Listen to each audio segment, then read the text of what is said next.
दिवस चालू. एक मिनिट एक मिनिट.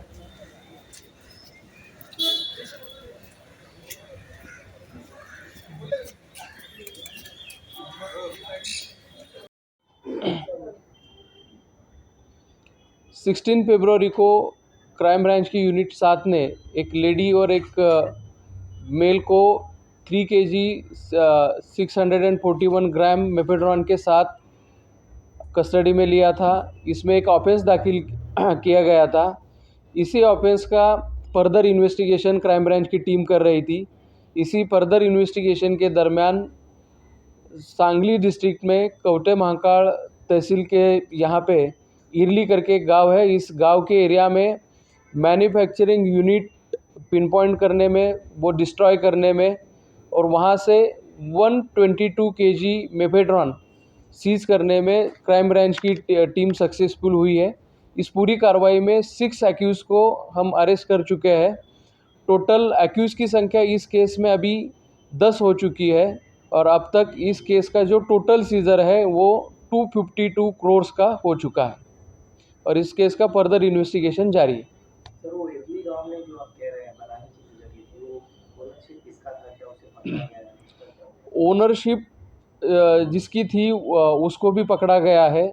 इन 6 एक्यूज़ में उसका भी नाम है और जो मेन मैन्युफैक्चरर था, जो बनाता था, जिसके पास टेक्निकल नो हाउ था पूरा, उसको भी हम अरेस्ट कर चुके हैं. इतनी बड़ी तस्करी आप कह रहे हैं, तो मुंबई में इनके टारगेट ऑडियंस क्या होते थे? स्कूल होते थे, कॉलेज होते थे, या ये जो मेफेड्रॉन मैन्युफैक्चर किया जाता था वो क्रिस्टल फॉर्म में था, एकदम वाइट कलर का और क्रिस्टल फॉर्म में था, जिसको नारकोटिक्स की लोकल लैंग्वेज में लैविश करके बोला जाता है. इसको हाई क्वालिटी मेफेड्रॉन समझा जाता है.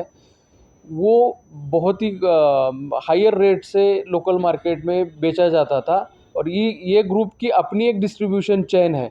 सांगली में मैन्युफैक्चर करने के बाद अलग लोगों को ये रिस्पॉन्सिबिलिटी दी जाती थी कि डिस्क्रीटली ये पूरा जो कंसाइनमेंट है मुंबई तक पहुंचाते थे और यहाँ से अपने डिस्ट्रीब्यूटर के माध्यम से ये लोकली सर्कुलेट होता था. ये फैक्ट्री कब से चला रही है? प्राइमरी इन्वेस्टिगेशन में ये रिवील हो चुका है कि पिछले 7 महीने से ये फैक्ट्री चल रही थी. इसकी जानकारी आप लोगों को कब मिली? 16 फेब को ऑफेंस दाखिल होने के बाद फर्दर इन्वेस्टिगेशन में, यानी कि एक्यूज़ का इंट्रोगेशन और टेक्निकल इन्वेस्टिगेशन के बेसिस पे हम ये पिन पॉइंट करने में सक्सेसफुल हुए. सर आपने जो कहा कि स्टेट में महिला और पुरुष को पकड़ा गया था, जिसके बाद सीलिंग मिला, महिला का बैकग्राउंड क्या क्या, इसमें कोई महिला या फिर ऐसा कोई इन्वॉल्वमेंट? महिला जो है वो कुर्ला एरिया की रहने वाली है. वो एक ड्रग पेडलर ही है. जो हमें बेसिक इन्फॉर्मेशन मिली थी कि ये बड़े पैमाने पे ड्रग ट्रैफिकिंग कर रही है. तो डिटेल्ड वर्कआउट के बाद ही वो जो एक्शन है 3 kg सीजर का वो किया गया.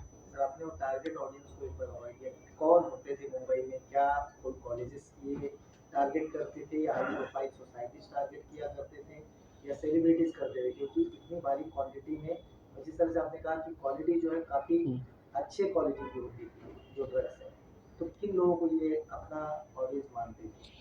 ये जो मैन्युफैक्चरिंग का ग्रुप हमने पकड़ा है, वो उनका टारगेट यही था कि हाई क्वालिटी मेफेड्रॉन प्रोड्यूस करना और उस मेफेड्रॉन को हायर रेट्स पे बेचना. तो जाहिर है कि इसमें अच्छी इकोनॉमिकल कंडीशन वाले ही लोग ये परचेस करते थे. अभी तक कॉलेजेस या फिर आपने जो दूसरा एंगल पूछा है वो इन्वेस्टिगेशन में रिवील नहीं हुआ है, लेकिन हम उसके बारे में भी इन्वेस्टिगेशन कर रहे हैं. सर मागच्या काही दिवसापासून ग्रामीण भागात मैंने पूछा